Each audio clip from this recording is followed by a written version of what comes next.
शास्त्राभ्यास का समय मिलना अति दुर्लभ। शास्त्राभ्यास अवश्य करना चाहिए। शास्त्राभ्यास का समय पाना अति दुर्लभ है, क्योंकि चारों गति में जो अनंतानंत जीव हैं, उनमें से एकेंद्रिय से असंगी पंचेंद्रिय तक के जीवों के तो मन ही नहीं होता। मन द्वारा ही सुना हुआ याद रहता है। याद होने के बाद उस पर विचार करते हैं, जिससे अच्छे बुरे का पता चलता है। इसलिए ही मन वाले जीवों को सम्यक दर्शन और सम्यक ज्ञान होता है, बिना मन वालों को नहीं। संगी पंचेंद्रिय जीव ही जिनेंद्र भगवान का उपदेश सुनकर उस पर विचार करते हैं, तत्व का निर्णय करते हैं, जिससे उनको सम्यक दर्शन हो जाता है।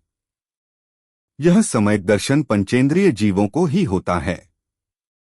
एकेंद्रिय से असंगी पंचेंद्रिय तक के जीवों के तो मन ही नहीं होता तथा चतुरिंद्रिय तक के जीवों के तो कर्ण भी नहीं हैं, आंख वे सुनते भी नहीं हैं। 2, 3, 4 इंद्रिय वाले जीव केवल बोलते हैं, सुनते नहीं। पंचेंद्रिय जीव बोलते भी हैं और सुनते भी हैं। गति अपेक्षा दुर्लभता। एकेंद्रिय जीवों के तो मन ही नहीं है। नारकी जीव वेदना से पीड़ित रहते हैं। तिर्यंच जीव विवेक से रहित होते हैं तथा देव विषयों में आसक्त रहते हैं। मनुष्यों में अनेक सामग्रियां मिलने पर ही शास्त्राभ्यास होता है और मनुष्य पर्याय पाना ही द्रव्य से, क्षेत्र से, काल से और भाव से अत्यंत दुर्लभ है। द्रव्य से दुर्लभ पर्याप्तक मनुष्यों की संख्या ही अल्प है, जो 29 अंक प्रमाण होती है। संख्या अल्प होने के कारण मनुष्य द्रव्य से दुर्लभ है। क्षेत्र से दुर्लभ मनुष्यों के रहने का क्षेत्रफल भी बहुत छोटा है, जो 2.5 द्वीप तक सीमित है, अर्थात 45 लाख योजन। जबकि तिर्यंचों का पूरा लोक है, देव भी तीनों लोक में रहते हैं। नारकी भी अधोलोक में हैं, जो क्षेत्र की अपेक्षा बहुत बड़ा है। इससे पता चलता है कि मनुष्यों का क्षेत्र बहुत ही सीमित है। काल से दुर्लभ लगातार मनुष्यों में रहने का काल पृथक्त्व कोटि पूर्व है, जो लगातार 48 मनुष्य भव होता है।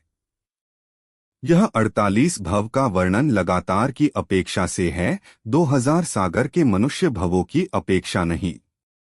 भाव से दुर्लभ जिन परिणामों से मनुष्य आयु का बंध होता है, वे परिणाम होना भी दुर्लभ है। पुण्य परिणाम होकर स्वर्ग जाना आसान है।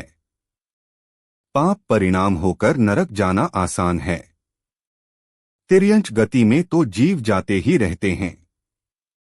निगोद आदि में तो अनंतानंत जीव राशि पड़ी है, परंतु मनुष्य पर्याय पाना अत्यंत दुर्लभ है। उसके बाद उच्च कुल शरीर की निरोगता, इंद्रियों की प्रबलता, बुद्धि का विकास आदि को प्राप्त करके हम यहाँ पहुँचे हैं। हम सभी दुर्लभ मनुष्य पर्याय में पा चुके हैं। यदि इसके बाद भी हम जिन भगवान द्वारा उपदेशित आगम का स्वाध्याय नहीं करेंगे और उस पर अमल नहीं करेंगे, तो वापस निगोद में पहुंच जाएंगे, जहां पर जीव अनंतकाल तक रहता है। जिनवाणी माता की जय।